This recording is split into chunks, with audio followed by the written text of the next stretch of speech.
Ketika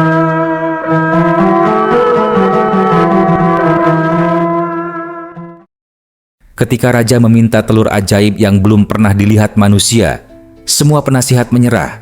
Tapi Abu Nawas datang membawa sesuatu yang justru membuat seluruh istana terdiam. Apa isi dari telur itu? Pagi itu, udara istana tampak tak biasa. Para penjaga mondar-mandir dengan ekspresi bingung. Para pejabat kerajaan terlihat gugup. Bahkan, beberapa penasihat istana saling berbisik dengan wajah pucat. Ada kabar angin yang sedang beredar cepat. Raja menginginkan sesuatu yang aneh, sangat aneh. Dan benar saja, tak lama kemudian, suara tabuhan jenderang memanggil seluruh menteri dan penasihat ke balairung utama.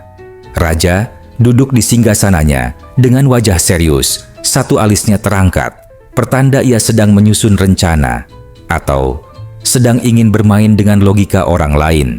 Begitu semua hadir, Raja berkata dengan nada pelan namun menggema, "Aku ingin satu telur ajaib." Semua yang hadir langsung saling pandang. Beberapa berpikir mereka salah dengar. Tapi Raja mengulang, "Ya, telur ajaib. Satu saja cukup. Aku ingin tahu siapa di antara kalian yang mampu membawakannya kepadaku." Tiba-tiba, ruangan itu menjadi sunyi. Sunyi yang ganjil. Telur ajaib. Apa maksud Raja? Apakah ini ujian atau iseng pagi-pagi? Penasihat pertama melangkah maju dan berkata, "Tuanku, telur itu mungkin ada di negeri seberang. Kami bisa mengirim utusan untuk mencarinya." Raja menggeleng. Penasihat kedua berkata, "Kami akan mengadakan sayembara di seluruh negeri untuk menemukan telur ajaib, tuanku." Raja tersenyum sinis. "Telur ajaib bukan sesuatu yang bisa ditemukan di pasar. Aku ingin jawaban yang ajaib." Kini semua menteri mulai panik. Perintah raja jelas, tapi tak masuk akal. Mereka tahu raja sedang menguji kecerdikan, dan satu nama langsung terlintas di benak mereka semua, Abu Nawas. Dan benar saja, tak lama kemudian pintu balairung terbuka. Abu Nawas datang dengan langkah tenang dan wajah tanpa beban, seperti biasa. Ia membawa sebuah keranjang kecil yang ditutup dengan kain lusuh. Sambil membungkuk hormat, ia berkata, "Tuanku, hamba datang membawa sesuatu. Mungkin bukan telur seperti yang tuanku bayangkan, tapi biarkan hamba menjelaskan." Raja menyipitkan mata. "Kau sudah membawa telur ajaib itu?" Abu Nawas tersenyum. "Yang hamba bawa bukan telur yang bisa terbang atau berbicara, tapi telur yang akan membuat siapapun merenung dan diam." "Bukankah itu juga ajaib, tuanku?" Raja mengangguk pelan. "Tunjukkan padaku." Abu Nawas tidak langsung membuka keranjangnya. Ia meletakkannya di atas meja kecil di depan singgasana. Lalu ia berdiri tenang dan menatap langsung ke mata raja. "Tuanku, sebelum hamba membukanya, izinkan hamba bertanya satu hal." Raja mengangkat alis. "Tanyakanlah." "Menurut tuanku," kata Abu Nawas, "apakah manusia bisa menciptakan telur dari sesuatu yang bukan telur? Apakah keajaiban itu datang dari bentuk atau dari akal yang memahami bentuk itu?" Suasana jadi hening. Tak ada yang menyangka Abu Nawas akan membalas perintah raja dengan pertanyaan filosofis. Abu Nawas belum selesai.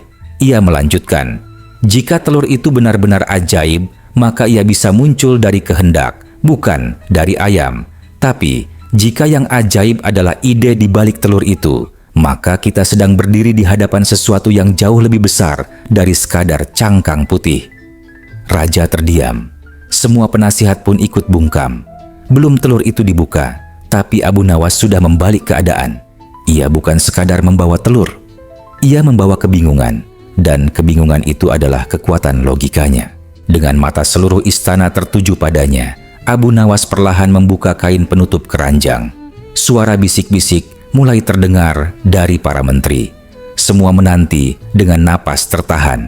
Bahkan raja pun sedikit mencondongkan tubuh ke depan. Dan ternyata yang ada di dalam keranjang itu hanyalah sebutir telur ayam biasa. Putih, polos, tidak berkilau, tidak melayang, tidak ada sayap, apalagi berbicara. Reaksi spontan pun meledak. "Apa ini?" seru salah satu penasihat. "Ini cuma telur biasa." "Mana keajaibannya?" sambung yang lain. Tapi Abu Nawas tetap berdiri dengan tenang. Ia mengambil telur itu dengan hati-hati dan mengangkatnya tinggi-tinggi di hadapan raja. Lalu ia berkata, "Tuanku, telur ini memang tampak biasa. Tapi mari kita berpikir sejenak. Apakah benda ini benar-benar biasa?" Raja mengernyit. "Kau mulai lagi dengan pertanyaan." Abu Nawas tersenyum. "Izinkan hamba menjelaskan. Telur ini adalah benda bundar tanpa pintu, tanpa jendela, tanpa lubang. Tapi dari dalamnya bisa keluar makhluk hidup, lengkap dengan bulu dan paruh." Semua diam. Abu Nawas melanjutkan, "Bukankah itu keajaiban, tuanku? Seekor ayam hidup bisa keluar dari dalam benda kecil ini, tanpa cahaya, tanpa udara, tanpa lubang, tapi tumbuh dan menetas." Raja mulai mengangguk perlahan. Tapi Abu Nawas belum selesai. "Dan lebih dari itu, telur ini bukan hamba buat, bukan juga hamba sulap, tapi hamba pahami. Hamba bawa bukan karena bentuknya, tapi karena maknanya. Bukankah keajaiban sebenarnya bukan dari apa yang tampak, tapi dari cara kita memandangnya?" Ruangan sunyi kembali. Kali ini, bukan karena bingung, tapi karena berpikir. Abu Nawas kemudian meletakkan telur itu di meja raja.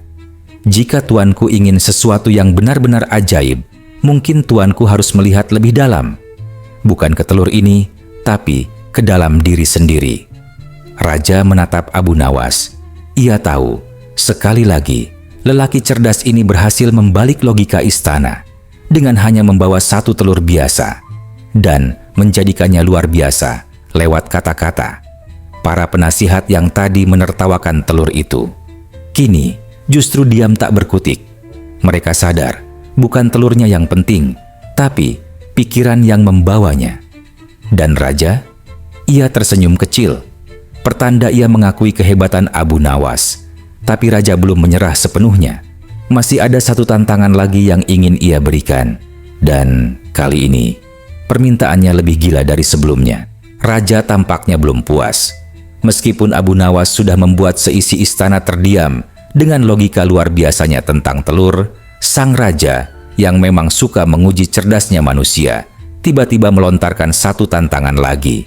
Dengan nada dingin, raja berkata, "Abu Nawas, jika kau mengatakan telur ini ajaib karena bisa melahirkan kehidupan, maka sekarang aku ingin sesuatu yang lebih nyata. Buat telur itu berbicara." Seketika, ruangan menjadi ramai. Beberapa penasihat menahan tawa. Ada yang menggeleng-gelengkan kepala. Tantangan raja kali ini terdengar sangat mustahil, bahkan bagi Abu Nawas sekalipun. Tapi tidak bagi sang tokoh cerdik itu. Abu Nawas justru tertawa pelan. Ia membungkuk dengan tenang, memegang telur yang tadi ia letakkan di meja raja, lalu menatapnya seperti sedang berbicara dengan sahabat lama. Raja menyipitkan mata. "Apa kau mulai gila, Abu Nawas?" Abu Nawas menggeleng sambil tersenyum. "Tidak, tuanku. Justru hamba ingin menjawab tantangan tuanku dengan logika." Ia kembali memegang telur itu, lalu berbicara ke hadapan raja dengan suara lantang. "Tuanku, jika tuanku ingin telur ini berbicara, maka terlebih dahulu izinkan hamba bertanya, apakah tuanku percaya telur bisa bicara?" Raja mendengus. "Tentu saja tidak. Telur tak punya mulut." Abu Nawas tersenyum lebar. "Nah, jika raja sendiri tidak percaya, lalu untuk apa hamba paksakan telur ini berbicara? Bukankah sesuatu hanya menjadi nyata jika kita percaya dulu?" Suara riuh pun meledak dari para menteri yang akhirnya tertawa terbahak. Beberapa bahkan memukul meja saking takjubnya. Abu Nawas baru saja membalik tantangan raja dengan pertanyaan yang memukul balik logika itu sendiri. Namun, Abu Nawas tak berhenti sampai di situ. Ia berkata lagi, "Tuanku, manusia pun tak bisa bicara bila yang mendengar tidak ingin mendengar. Sama seperti telur ini. Jika raja tak percaya ia bisa bicara, maka ia tak akan bersuara. Meskipun hamba berteriak sekuat tenaga." Raja terdiam. Ia menatap telur di tangan Abu Nawas. Telur yang tadinya tampak biasa, kini terasa seperti simbol kecerdasan yang tak terjamah. Lalu Abu Nawas melanjutkan dengan penutup yang mengejutkan. Justru yang berbicara saat ini bukan telur tuanku, tapi akal dan nurani kita sendiri yang mulai memahami bahwa keajaiban bukan pada benda mati, melainkan pada cara manusia menafsirkannya. Sekali lagi, suasana menjadi hening. Tak ada lagi yang berani meremehkan telur itu. Tak ada yang bisa membantah kata-kata Abu Nawas. Dan raja, untuk pertama kalinya hari itu, tidak tertawa, tidak mengejek, tidak marah. Ia hanya mengangguk pelan, tanda bahwa ia mulai mengerti apa yang selama ini tidak pernah dia pahami. Namun seperti biasa, raja belum mau mengibarkan bendera putih. Ia adalah raja dari kerajaan besar. Tak mudah baginya untuk mengaku kalah. Bahkan pada Abu Nawas yang jelas-jelas telah membungkam seluruh istana dengan logikanya. Maka dengan nada datar dan wajah datar pula, raja pun berkata, "Baiklah, Abu Nawas, telur itu sudah kau bilang bisa membuat orang merenung, tapi aku masih belum terkesan. Sekarang, buat telur itu menari." Kali ini, hampir seluruh ruangan tertawa. Bahkan, beberapa penasihat yang sejak tadi diam, tak tahan untuk menertawakan tantangan absurd ini. Telur menari? Memangnya telur punya kaki? Tapi Abu Nawas hanya tersenyum santai. Ia tidak terburu-buru menjawab. Ia melirik sekeliling, lalu berkata, "Apakah hamba boleh meminjam seutas benang dan sepotong lidi tuanku?" Raja mengangguk penasaran. Seorang pelayan istana segera menyerahkan seutas benang tipis dan sebatang lidi panjang.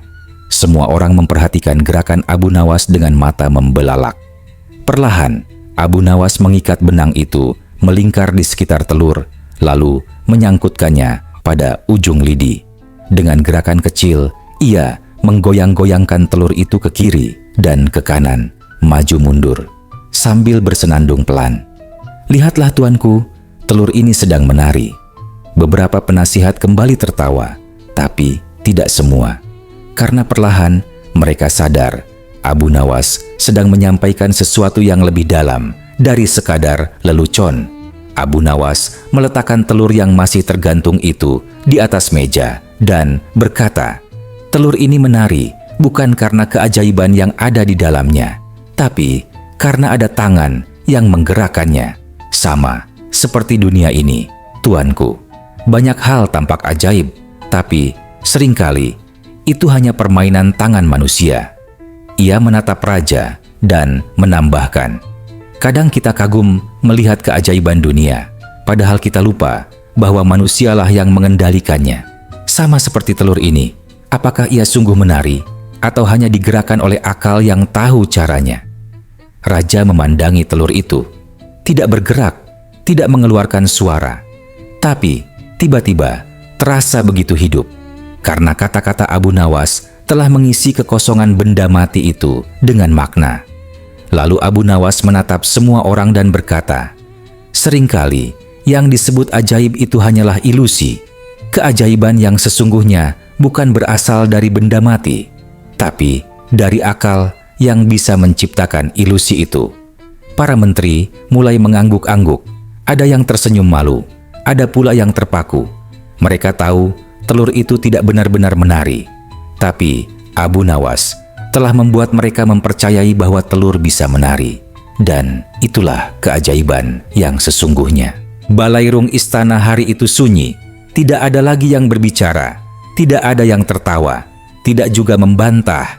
Semua hanya bisa memandangi Abu Nawas yang berdiri santai di hadapan raja dengan tangan masih menggenggam telur yang katanya ajaib. Setelah 4 kali ujian logika dari raja, yang semuanya berhasil dijawab dengan cara yang tak disangka, akhirnya raja pun menghela napas panjang. Ia menyandarkan punggungnya ke singgasana, menatap langit-langit istana yang tinggi, seolah sedang mencari jawabannya sendiri. Lalu, perlahan ia menoleh ke arah Abu Nawas dan berkata, "Baiklah, Abu Nawas, aku mengaku kalah. Kau berhasil membuat telur ini terlihat lebih ajaib dari apapun yang pernah kulihat." Beberapa menteri terlihat kaget. Mereka tidak menyangka raja akan benar-benar menyerah. Tapi di balik keheningan itu ada kelegaan. Abu Nawas telah menang, bukan dengan sihir, bukan dengan kekuatan, tapi dengan akal dan kefasihan bicara yang menusuk logika. Namun, belum sempat raja memberikan hadiah atau penghargaan apapun, Abu Nawas malah membungkuk dan berkata, "Jika tuanku berkenan, hamba mohon satu permintaan terakhir." Raja mengangkat alis, heran. "Permintaan? Kau sudah menang. Kau bisa minta apapun." Abu Nawas menatap raja dengan tenang, lalu mengucapkan kalimat yang membuat seisi istana tertegun. "Tuanku, berjanjilah, jangan lagi mencari keajaiban dari benda mati. Carilah dari akal dan hati manusia. Karena keajaiban terbesar bukan pada apa yang kita lihat, tapi pada apa yang kita pahami." Semua mata kini beralih ke raja. Tak ada satupun dari para pejabat atau menteri yang berani membuka mulut. Kata-kata Abu Nawas terlalu dalam untuk disanggah. Raja sendiri terdiam beberapa detik. Ia menatap telur di atas meja, benda kecil yang sejak pagi telah mengubah cara berpikir seluruh istana. Ia pun berdiri perlahan, berjalan turun dari singgasana, dan berdiri tepat di depan Abu Nawas. "Aku paham sekarang," kata raja pelan. "Yang membuat telur itu ajaib, bukan bentuknya, tapi bagaimana kau mengubah maknanya di benak setiap orang. Dan lebih dari itu, kau telah membuka mataku bahwa selama ini aku terlalu sibuk mencari hal luar biasa di tempat yang salah." Abu Nawas menunduk. "Hamba hanya berusaha mengajak kita semua untuk melihat dengan cara yang berbeda." Kemudian, raja meraih tangan Abu Nawas dan berkata dengan suara tegas namun lembut, "Mulai hari ini, aku tak akan lagi mencari keajaiban yang bisa disentuh, tapi aku akan menghargai keajaiban yang bisa menyentuh hati." Suasana istana berubah haru. Beberapa penasihat meneteskan air mata, bukan karena sedih, tapi karena tersentuh oleh pelajaran yang baru saja mereka terima. Pelajaran dari telur. Dan lebih dari itu, pelajaran dari manusia bernama Abu Nawas. Raja pun memerintahkan seluruh kerajaan untuk mencatat kejadian hari itu dan menyimpannya di perpustakaan kerajaan sebagai pelajaran generasi ke generasi. Dan di akhir hari, saat Abu Nawas keluar dari gerbang istana dengan keranjangnya yang kosong, seorang anak kecil mendatanginya dan bertanya, "Paman Abu Nawas, benarkah telur itu bisa bicara dan menari?" Abu Nawas tersenyum dan berjongkok di hadapan anak itu. "Nak, telur itu hanya benda mati. Tapi kalau kamu bisa membuat orang percaya bahwa benda mati bisa memberi pelajaran, maka kamu jauh lebih ajaib dari telur itu." Abu Nawas pun berjalan pergi perlahan, meninggalkan satu jejak bahwa keajaiban sesungguhnya bukan sesuatu yang terlihat oleh mata, tapi sesuatu yang menyentuh dan mengubah cara manusia berpikir.